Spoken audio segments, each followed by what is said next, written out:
Hi, இந்த வீடியோவில் நம்ம அடுத்து புது கவிதைகள் டாபிக் நம்ம ஸ்டார்ட் பண்ணுறோம். அதில் நா. பிச்சமூர்த்தி அவரை பற்றி தான் ஃபஸ்ட்டு நம்ம பார்க்க போகிறோம்.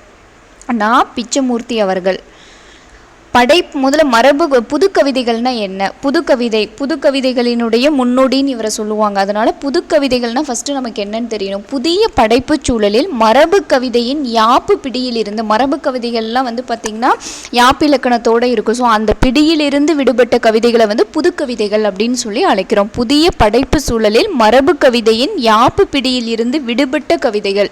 யாப்பு இலக்கணம் இருக்குது பார்த்தீங்களா? ஸோ யாப்பு பிடியில் இருந்து விடுபட்ட கவிதைகளை புது கவிதைகள் அப்படின்னு சொல்லி அழைக்கிறோம்.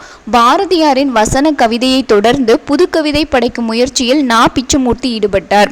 பாரதியார் பார்த்திங்கன்னா பாரதியாரின் வசன கவிதையை தொடர்ந்து ஃபஸ்ட்டு மரபு கவிதைகள் இருந்தது, அப்புறம் வசன கவிதைகள், அதுக்கப்புறம் புது கவிதைகள். அந்த புது கவிதைகள் படைக்கும் முயற்சியில் ஈடுபட்டவர் தான் நா. பிச்சமூர்த்தி அவர்கள்.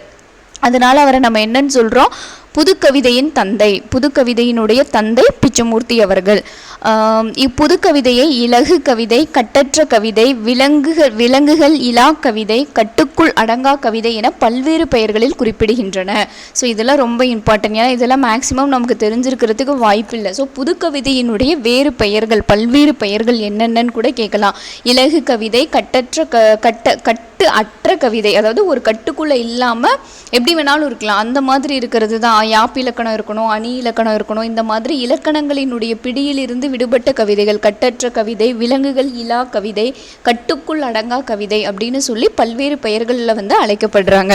ஸோ இதில் கொஞ்சம் இல்லாத பாயிண்ட்ஸும் நான் சொல்கிறேன். இவருடைய பிச்சமூர்த்தி அவர்களினுடைய, ஏன்னா பிச்சமூர்த்தி புது கவிதைகள் அப்படின்னாவே நா. பிச்சமூர்த்தி அவர்கள் தான். அவருடைய இயற்பெயர் வேங்கட மகாலிங்கம். நா. வேங்கட மகாலிங்கம் நீங்கள் எழுதி வச்சுக்கோங்க. நா. வேங்கட மகாலிங்கம். பிறப்பு பார்த்திங்கன்னா 1900, அதாவது ஆகஸ்ட் 15 பிறந்திருப்பார். 1900 இருந்து 1976 டிசம்பர் 4 வரைக்கும் 4ஆம் தேதி இறப்பு. அவருடைய இறப்பு 1900 முதல் 1976. எங்கே பிறந்தார் அப்படின்னா அப்போ தஞ்சாவூர் மாவட்டத்தில் இருந்த கும்பகோணத்தில் பிறந்தவர் தான் பிச்சமூர்த்தி அவர்கள். இந்த புது கவிதையை இயற்றுவதில் இவ்வளோ சிறப்பாக இருக்கக்கூடிய இவரை என்னென்னலாம் சிறப்பு பெயர்களால் அழைக்கிறாங்க அப்படின்னா, புதுக்கவிதையினுடைய பிதாமகன், புதுக்கவிதையின் பிதாமகன், புதுக்கவிதை முன்னோடி, புதுக்கவிதை முதல்வர், புதுக்கவிதை இயக்கத்தின் விடிவெள்ளி அப்படின்னு சொல்லி இவரை சிறப்பு பெயர்களால் அழைக்கப்படுறாரு. நா. பிச்சமூர்த்தி தொடக்க காலத்தில் வழக்கறிஞராக பார்த்திங்கன்னா 1924 1938 வரைக்கும் பணியாற்றார் வழக்கறிஞராகவும். பின்னர் இந்து சமய அறநிலைய பாதுகாப்புத்துறை அலுவலராகவும், அறநிலைத்துறை அலுவலராக பார்த்திங்கன்னா 38 54 அந்த பீரியடில் வேலை செய்கிறாரு.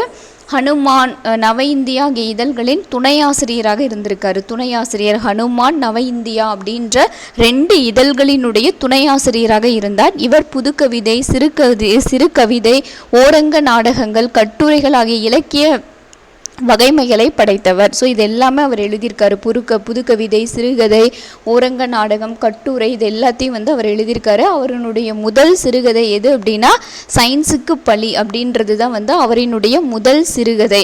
இதில் முதல் கவிதை எது அப்படின்னா நெட்டில் பார்த்த வரைக்கும் என்னென்னு கொடுத்துருக்காங்கன்னா காதல் அப்படின்ற கவிதை கொடுத்துருக்காங்க. 1934 அந்த பீரியடில் வெளியில் வந்தது முதல் கவிதை காதல், முதல் சிறுகதை சயின்ஸுக்கு பலி அப்படின்றது.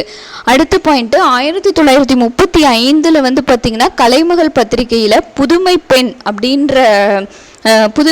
அப்படின்ற தலைப்பில் ஓரங்க நாடகம், அவரினுடைய ஓரங்க நாடகம் வெளியில் வந்தது. 1935 கலைமகள் அப்படின்ற அந்த பத்திரிகையில் புதுமை பெண் அப்படின்ற தலைப்பில் ஓரங்க நாடகம், முதல் ஓரங்க நாடகம்.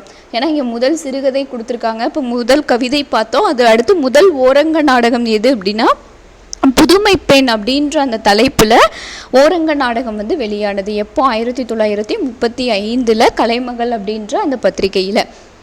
1932 கலைமகள் இதழ் வழங்கிய பரிசை பெற்றார். பாருங்கள், 32 அந்த கலைமகள் பத்திரிகை பரிசும் இவங்களுக்கு வழங்கியிருக்காங்க. 32 வழங்கியிருக்காங்க. பட் இந்த ஓரங்க நாடகம் 35 தான் வெளியானது. பீச்சு பீச்சு அப்படின்னு சொல்லுவாங்க. ரேவதி ஆகிய புனை பெயர்களில் படைப்புகளை எழுதினார். இதுதான் வந்து அவருடைய புனைப்பெயர். அப்புறம் நா பிச்சமூர்த்தியை பி அப்படின்னு சொல்லி கூட அழைச்சிருக்காங்க. ஸோ இதெல்லாம் வந்து அவருடைய புனைப்பெயர்கள். சிறப்பு பெயர்கள்னு பார்த்திங்கன்னா இதுதான்: புதுக்கவிதையின் பிதாமகன், புதுக்கவிதை முன்னோடி, புதுக்கவிதை முதல்வர், கவிதை இயக்கத்தினுடைய விடிவெள்ளி, இதெல்லாம் வந்து சிறப்பு பெயர்கள். இந்த பீச்சு, ரேவதி, நாப்பி இதெல்லாம் வந்து புனைப்பெயர்கள். ஸோ இது மட்டும்தான் வந்து புக்ஸில் வந்து கவர் ஆகுது. ஆல் ஓவர் எல்லாமே கவர் பண்ணிட்டோம். ஸோ இதுதான் வந்து பிச்சமூர்த்தி அவர்களினுடைய வரலாறு. ஓகே, நெக்ஸ்ட் வீடியோவில் நம்ம நெக்ஸ்ட்டு டாபிக் வந்து சீசு செல்லப்பா அவர்களை பற்றி வந்து பார்க்கலாம். தேங்க்யூ.